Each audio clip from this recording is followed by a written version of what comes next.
Hello everyone, नमस्ते। आज के नए व्लॉग में आप सबका स्वागत है। रोज़ की तरह मैंने सुबह उठ के गर्म पानी पिया, फ्रेशन अप हुई और उसके बाद गई नीचे जाते टाइम देखा मैंने मोंटी की चल रही थी क्लास। नीचे गई, मम्मी ने आज पेठा काटा हुआ था सब्ज़ी में बनाने के लिए। कल का पोहा भी थोड़ा बचा हुआ था, तो मैंने आज सोचा कि ब्रेकफास्ट में बनाते हैं सैंडविचेस। साथ साथ में खाए अपने नट्स। फिर थोड़ी देर में मोंटी की आवाज़ आई कि काजल बाहर बंद कर लियो, बाहर बंदर हैं।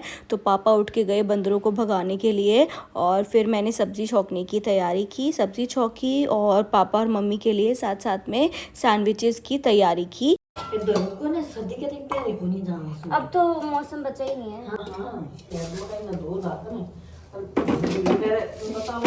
बेचैनी होने लग जाए एकदम तरह फिर परसों दूंगी कंबल।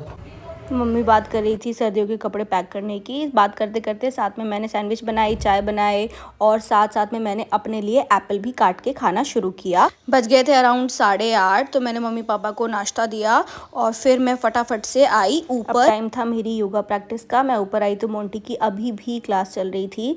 फिर मैंने अपनी मैट बिछाई और अपनी प्रैक्टिस शुरू की। अगर आप भी जानना चाहते हैं कि प्रेगनेंसी में क्या क्या चीज़ें करनी चाहिए, क्या नहीं करनी चाहिए, तो आप मेरा जो योगा का इंस्टाग्राम पेज है वो फॉलो कर सकते हो। उस पर मैं रेगुलर अपनी डेली प्रैक्टिस डालती हूँ, क्या चीज़ें करनी चाहिए नहीं करनी चाहिए वो सारी चीज़ें भी डालती हूँ। तो मैं इसमें स्क्रीन में लगा दूंगी, तो वहाँ से फॉलो भी कर सकते हैं। अपनी प्रैक्टिस रैप करने के बाद मैं गई नीचे। टाइम था मेरे ब्रेकफास्ट का, तो मैंने सैंडविच और पोहा खाया। ब्रेकफास्ट करने के बाद मैं आने लगी ऊपर, तो मम्मी बोली ड्राई क्लीन के लिए जो तूने सूट दिया था वो आ गया है। तो वो सूट लेके भी मैं ऊपर आ गई। रूम की हालत आप देख सकते हैं, बहुत ही बुरी हो रखी है। तो फिर मैंने फटाफट से रूम को सेट किया। फिर मुझे याद आया कि मेरा जो शू रैक है वो भी बहुत दिनों से ख़राब, मतलब गंदा हो रखा है, तो आज इसको भी क्लीन कर लेते हैं। तो मैंने थोड़ा सा टाइम निकाल के जो मेरा शू रैक है उसको क्लीन किया। बाहर मोंटी अपनी शेविंग कर रहा था ट्रिमर से।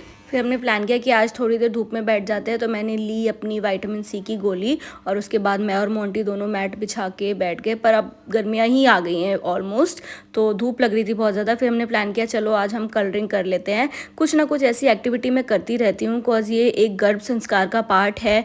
तो हमें प्रेगनेंसी में कुछ ना कुछ करते रहना चाहिए, जो आपके ब्रेन डेवलपमेंट में, बच्चे के ब्रेन डेवलपमेंट में बहुत ज़्यादा हेल्प करता है। तो मैंने और मोंटी ने मिलके की कलरिंग, और कलरिंग के बाद मैं आ गई नीचे। वहाँ से मैंने ली कीवी और ऑरेंज। तो आपको पता है कीवी और ऑरेंज मतलब विटामिन सी के साथ मैं अपना लेती हूँ आयरन का सप्लीमेंट। उसके बाद बारी थी नहाने की। मोंटी ने गीज़र पहले से ऑन किया हुआ था।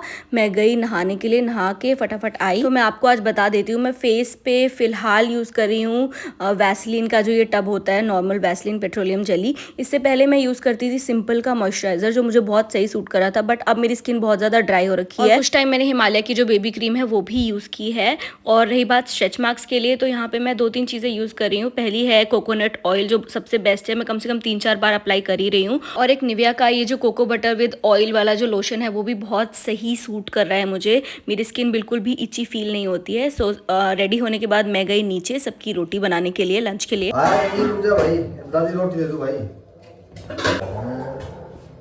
रोटी मैं सबकी बना रही हूँ। हाँ सब खाओगे, सब भूखे हैं, सब भूखे मलाई खाना मजा आओ खाना भाई, रोटी खाना मलाई बनाने कितना मजा आता। अरे भाई एकदम अंटी डाल दे के भाई मैं नहीं आता तो क्या काल तो क्यों चलो काल तो क्यों चलो बड़ा तो क्यों 10 मिनट मर जाएगा।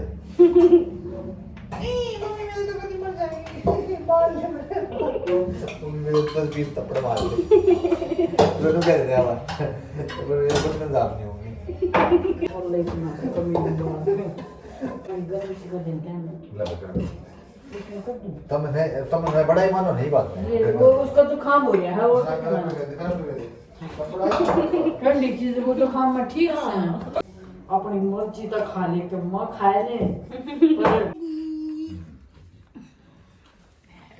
डैडी मुझसे बोला ना ना ना ना एक दिन बाद वो सब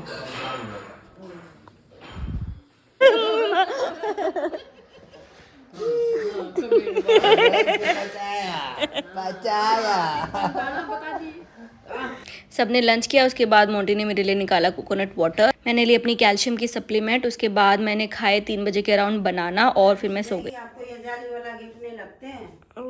बंद कर दो आंटी। बज चुके थे 5:30। गीता आंटी आ गई थी ऊपर का झाड़ू पोछा करने के लिए। फिर मैं गई नीचे, और नीचे गई तो देखा काफ़ी ठंड हो रखी थी शाम के टाइम। फिर मैं दोबारा से वापस आई जैकेट पहनने के लिए, जैकेट पहनी। उसके बाद आज शाम को मैंने खाया बिस्किट और दूध। और गीता आंटी यहाँ पे बता रही थी कि मैं कुछ दिन के लिए गाँव जा रही हूँ, तो ये भी एक समस्या है। फिर शाम को मैंने वही नॉर्मल डिनर की प्रिपरेशन की, आटा लगाया। उसके बाद मैं गई ऊपर। अब बारी थी वॉक की, हनुमान चालीसा सुनने की और गीता ज्ञान की। तो आज के गीता ज्ञान में हमने सीखा कि वस्तुओं के प्रति जो अधिक लगाव होता है वो भी इंसान को असफलता का कारण बनता है। इसीलिए इंसान को खुद को हर तरह के लगाव से दूर रखना चाहिए, क्योंकि वस्तुओं के लगाव से हर पल एक इच्छा जन्म लेती है, और जिसकी पूर्ति नहीं हो पाती है तो व्यक्ति क्रोध और दुख का भागी बन जाता है। 30-40 मिनट वॉक करने के बाद मैं गई नीचे डिनर की प्रिपरेशन करने के लिए।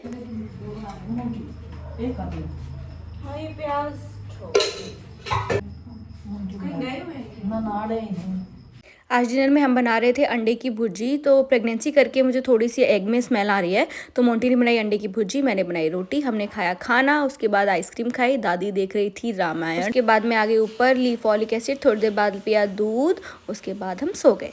अगर ब्लॉग पसंद आया तो लाइक शेयर एंड सब्सक्राइब।